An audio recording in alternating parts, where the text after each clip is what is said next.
اب ایسی قوموں پر انقلاب نہیں بلکہ ایسی قوموں پر عذاب آیا کرتے ہیں۔ بے شک حق ہے، حق ہے۔ اللہ اکبر، یا رسول اللہ، زندہ باد، اللہ اکبر۔ رو اپنے مقدر پر، چیخو اپنے بچوں کی آنے والی زندگیوں پر کہ ان بچوں کا کیا ہوگا۔ تمہاری زندگیاں تو گزر گئیں، تو تم نے کبھی سوچا نہیں کہ تمہیں کرنا کیا چاہیے۔ اور یاد رکھنا، قرآن کہتا ہے کہ سچوں کے ساتھ ہو جاؤ، اللہ سے ڈرو اور سچوں کے ساتھ ہو جاؤ۔ ہم نے وہ بھی نہیں سمجھا، اگر اتنا ہی سمجھ لیتے کہ سچوں کے ساتھ ہونا ہے، اللہ والوں کے ساتھ ہونا ہے، اللہ سے ڈرنا ہے، اللہ سے ڈرے ہوتے تو جھوٹ نہ بولا ہوتا، اللہ سے خوف کیا ہوتا تو کسی کی زمین پر قبضہ نہ کیا ہوتا، اللہ کا خوف کیا ہوتا تو کسی کا پیسہ نہیں مارا ہوتا، اللہ سے خوف کیا ہوتا تو کسی سے حسد نہ کیا ہوتا، اللہ سے خوف کیا ہوتا تو اپنے کمزور والے کو تم نے ستایا نہ ہوتا، اللہ سے خوف کیا ہوتا تو اپنے بستی کے اندر تم نے جھگڑے نہ کیا ہوتے، فساد نہ کیے ہوتے۔ اللہ کا خوف بھی نہیں ہے، اور کہا سچوں کے ساتھ ہو جاؤ۔ سچوں کے ساتھ ہوتے تو غوث اعظم کی تاریخ تمہارے سینے پر لگی ہوتی، تم جدھر جا رہے ہوتے لوگ کہہ رہے ہوتے یہ غوث اعظم کا ماننے والا جا رہا ہے، اسے جھوٹ بولتے ہوئے دیکھا نہیں گیا ہے۔ اگر سچوں کے ساتھ ہوتے تو کربلا کے ان شہیدوں کو یاد کرتے جنہوں نے اپنے بچوں کو قربان کروانے کے بعد میں اس مذہب اسلام کو بچا لیا، جو تمہارے سروں پر آج ٹوپیاں نظر آ رہی ہیں، جو تمہاری بستیوں میں آج اذانوں کی آوازیں بلند کی جا رہی ہیں، جو تمہارے امام مصلی پر جا کر کے نماز تمہیں ادا کرا رہے ہیں، یہ کس کی دین ہے؟ یہ کس کی عطا ہے؟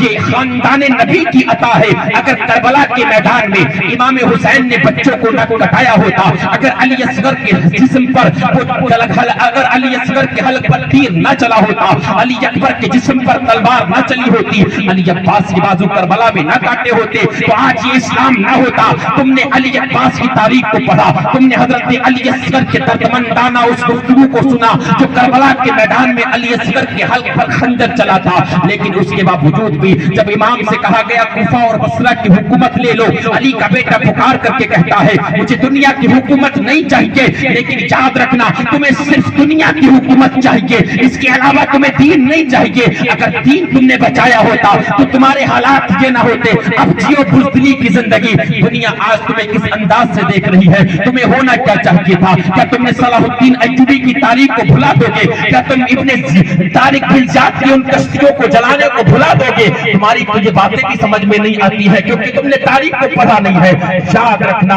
ایسی قوموں پر جب عذاب آتے ہیں پھر قوموں کا کوئی دروازہ ایسا کھلا نہیں ہوتا ہے قوموں کے لیے جہاں پر جا کر کے پناہ گزی ہو جائے۔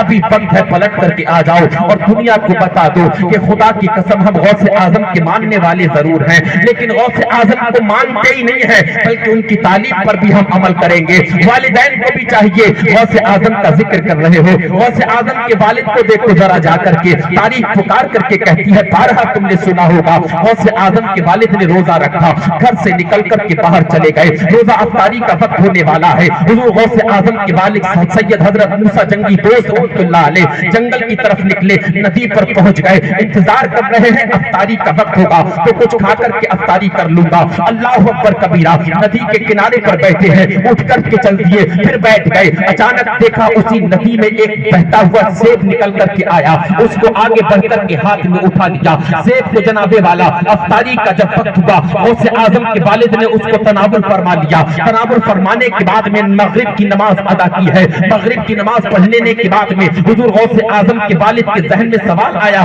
سیب کو میں نے کھا لیا، نہ جانے کس کا ہوگا، میں نے اس کی بغیر اجازت کے سیب کھا لیا ہے، اسی ندی کے کنارے پر چل دیے، اس کی تلاش میں جا رہے ہیں کہ نہ جانے کس کا سیب ہوگا۔ اور آج تمہاری نسلوں کا عالم یہ ہے کہ کہیں سڑک پر 10 روپیہ بھی مل جائے تو چھپا لیا کرتے ہو، بلکہ چوری کر لیا کرتے ہو۔ غوث اعظم کا ذکر کرنے آئے ہو، غوث اعظم کے والد کا ذکر کر رہے ہو تو سنو، بغیر اجازت کے سیب کھانے کے بعد میں ندی کے کنارے پر جا رہے ہیں، دیکھا ایک باغ ہے جس کی شاخیں ندی پر جھکی ہے اور اس میں سیب بھی لگے ہوئے ہیں، سمجھ گئے اسی باغ کا سیب ہے۔ اللہ اکبر کبیرہ، باغ کے اندر داخل ہو جاتے ہیں، پکار کر کے کہتے ہیں باغباں سے ملنا ہے، کہا کون ہو، کہاں سے آئے ہو، کہا بغیر اجازت کے سیب کھا چکا ہوں، میں معافی کا پروانہ لینے کے لیے آیا ہوں۔ باغباں بھی بہت اللہ والا تھا، نکل کر کے آیا، دیکھا نوجوان ہے اور معافی کا پروانہ لینے کے لیے آیا ہے، سمجھ گئے معاملہ کچھ اور ہے، کہا میرا باغ 1112 سال رکھا نہ پڑے گا، اس کے بعد میں تجھے معافی کا پروانہ دے دیا جائے گا۔ غوث اعظم کے والد نے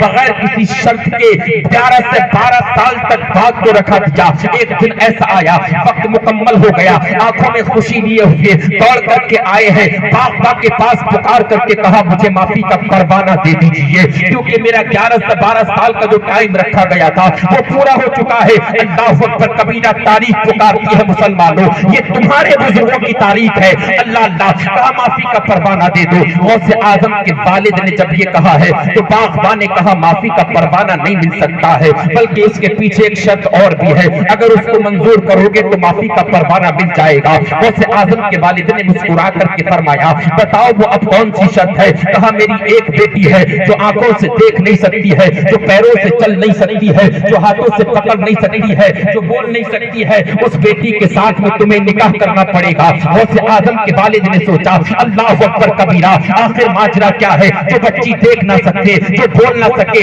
جو پکڑ نہ سکے، جو پیروں سے چل نہ سکے، اس کے ساتھ میں نکاح کروں گا، زندگی کیسے ہوگی؟ آج اگر تمہارا رشتہ آئے کہیں سے، اگر تمہیں پتہ چل جائے بچی بول نہیں سکتی ہے، تم منع کر دو گے، بلکہ خاموشی سے چیخ کر کے کہو گے میں نہیں کروں گا، بچی لنگڑی ہے نہیں کرو گے۔ یاد رکھنا غوث اعظم کے والد کا تقوی کا عالم یہ ہے، دیر کے بعد میں سوچ کر کے کہا ٹھیک ہے مجھے منظور ہے۔ اللہ اکبر کبیرہ، نکاح کا وقت ہویا، نکاح کا وقت ہونے کے بعد میں نکاح کرایا گیا۔ غوث اعظم کے والد جب اپنی بیوی کے پاس گئے، دروازے پر دستک کو دیا، سلام کیا، سلام کا جواب آیا۔ غوث اعظم کے والد باہر نکل کر کے آئے، اپنے سسر کے پاس جا کر کے کہتے ہیں آپ نے تو کہا تھا کہ آپ کی بیٹی بول نہیں سکتی ہے، آپ نے تو کہا تھا کہ آپ کی بیٹی چل نہیں سکتی ہے، آپ نے